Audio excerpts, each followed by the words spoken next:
Good day, guys. Today we are going to be learning how to solve a quadratic problem by factorization. Don't forget to like and subscribe, also share. Now, in the last few videos, we talked about how to solve using completing the square, the quadratic formula. Today we are going to be talking about factorization and to solve a quadratic problem using factorization. A quadratic equation is in form of ax squared plus bx plus c. This is known as quadratic trinomial. Trinomial because we actually have three terms here. This is provided that is not equals 0. So this is provided a is not equals 0. If a is 0 here, all this term will be 0. So we only have a linear equation right here. So to solve a problem using the factorization method, there are a few rules that we need to understand. Suppose we want to solve this particular problem that we have here, 10x squared plus 17x plus 3 equals 0 using the factorization method. So the first thing we need to do is to multiply the first and the last term. Although that is basically not compulsory to include this x squared right here, but you can include it if you like. That is just optional. So I will just say multiply the coefficient of the first term and this last term. And if you multiply 10 and 3, you are going to get 30. And this 30 is positive, of course. Now, after doing that, the next step is to search for two numbers. You have to think of two numbers such that when you multiply those two numbers, they give you 30 and their sum also give you this middle term here. So you have to think of two numbers such that when you multiply them, they give you 30, and when you add them together, they give you 17. Although 30 have several factors that you can multiply, but most of them do not give you 17. For example, if you do 6 and 5, 6 and 5, multiplying this give you 30, but their sum give you 11. So if you multiply 3 and 10, the product of this is 30, but the sum is 30.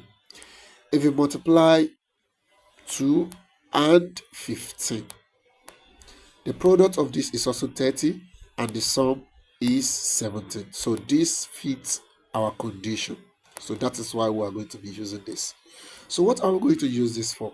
This you take this middle term here. Let's use another color for that. This middle term that we have here. Then the two terms that we just deduced. So we have 17x. Then this 17x, we have said that the two terms that we deduce, which is 2 and 15, when we add them together, they give us 17. So you are going to say 17x equals 2x plus 15x. So you do this. So instead of using 17x in the problem, you are now going to be using 2x plus 15x to replace 17x. Now, your resulting equation will now be 10x squared plus 2x plus 15x plus 3 equals 0. This 3 is not going to change to 30. That 30 is just for us to determine the two factors of 17. So, the next thing, we'll look at the common factors between the first two terms. The common factor here is 2 and x. So we'll bring that outside the bracket. So we have 2, then x. 2 goes in 10, 5 times. So we'll put 5 here. And x goes in x, we have 1x here. If we say 2 times 5 give us 10, x times x give us x squared. So literally we have that same thing here. Then plus, we have this exact same thing here. So the only thing we can put here is just what? 1.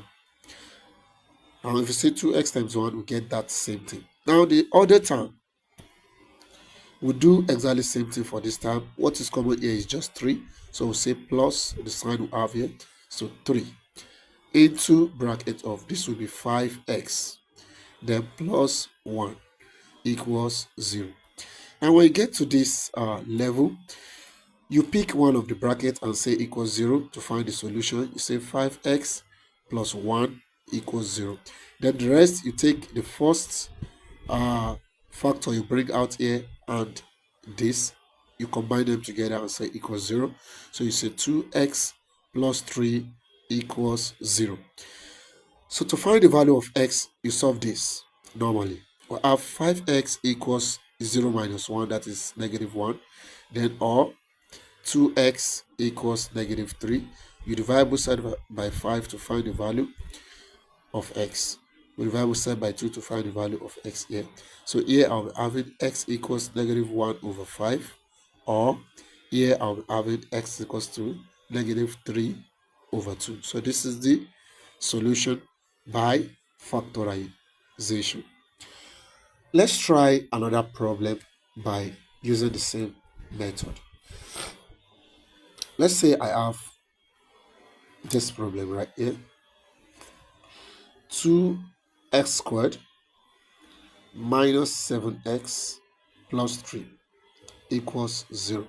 So let's go through our steps again. The first step, multiply this number here and this. This will give us plus 6. So I'm now going to look for factors. When I multiply them together, I'm going to have plus 6. When I sum them, I'm going to have minus 7.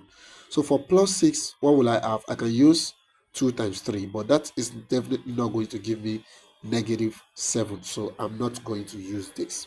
So the only number that will actually bring me negative 7 here are just two negative number, or a negative and a positive number. So I'm just going to say, but if I use a negative and positive number, I can't get a positive value here. So I know that my factors are negative and negative.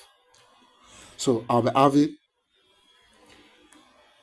minus 1 and minus 6.